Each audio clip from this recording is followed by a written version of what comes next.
Hi ನಮಸ್ಕಾರ ಎಲ್ರಿಗೂ.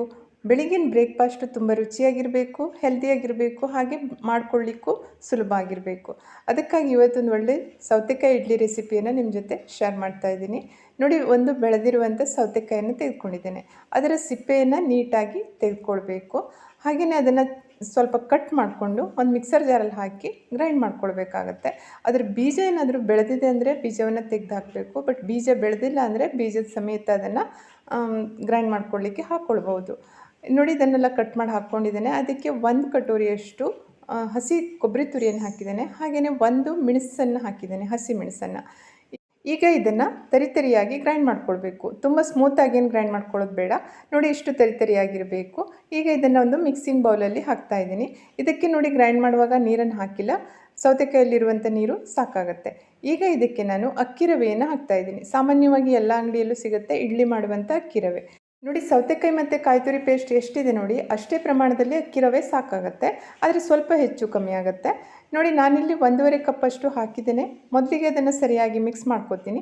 ಆನಂತರ ಮತ್ತೆ ಬೇಕಾದರೆ ಅದಕ್ಕೆ ಆ್ಯಡ್ ಮಾಡಿಕೊಂಡು ಅಕ್ಕಿ ರವೆಯನ್ನು ಸರಿಯಾಗಿ ಮಿಕ್ಸ್ ಮಾಡಬೇಕಾಗತ್ತೆ. ನೋಡಿ, ನಾನಿಲ್ಲಿ ಪೂರ್ತಿಯಾಗಿ 2 ಕಪ್ಪಷ್ಟು ಅಕ್ಕಿ ರವೆಯನ್ನು ಹಾಕಿ ಇದಕ್ಕೆ ಸರಿಯಾಗಿ ಮಿಕ್ಸ್ ಮಾಡಿದ್ದೇನೆ. ಉಪ್ಪು ಹಾಕಿದ ಮೇಲೆ ಸೌತೆಕಾಯಿ ಇನ್ನೂ ಸ್ವಲ್ಪ ನೀರು ಬಿಟ್ಕೊಳ್ಳುತ್ತೆ ನೋಡಿ.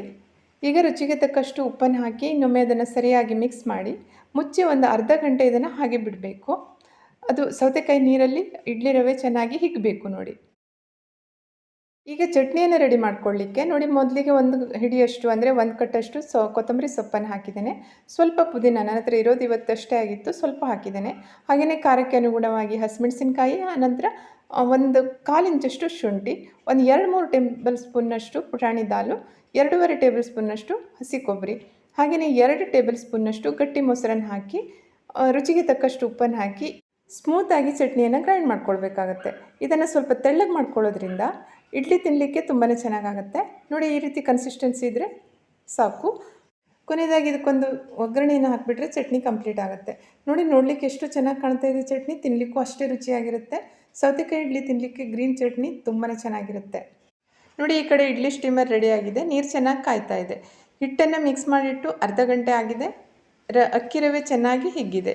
ಹಾಗೆಯೇ ಯಾವ ಪ್ಲೇಟ್ ಅಥವಾ ತಟ್ಟೆಯಲ್ಲಿ ಇಡ್ಲಿ ಮಾಡ್ತಾಯಿದ್ದೀವಿ ಅದಕ್ಕೆ ಸ್ವಲ್ಪ ಎಣ್ಣೆಯನ್ನು ಚೆನ್ನಾಗಿ ಸವರ್ಕೊಳ್ಬೇಕು. ಹಿಟ್ಟೇನಾದರೂ ತುಂಬ ಡ್ರೈ ಅಂತ ಅನಿಸಿದರೆ ಇವಾಗ ಸ್ವಲ್ಪ ನೀರನ್ನು ಆ್ಯಡ್ ಮಾಡ್ಕೊಳ್ಬೋದು. ನೋಡಿ, ಇಲ್ಲಿ ಕರೆಕ್ಟಾಗಿದೆ. ಇದನ್ನು ತಟ್ಟೆಯಲ್ಲಿ ಹಾಕಿ ಇಡ್ಲಿ ಪಾತ್ರೆಯಲ್ಲಿ ಬೇಯಲಿಕ್ಕೆ ಇಡ್ತಾ ಇದ್ದೀನಿ.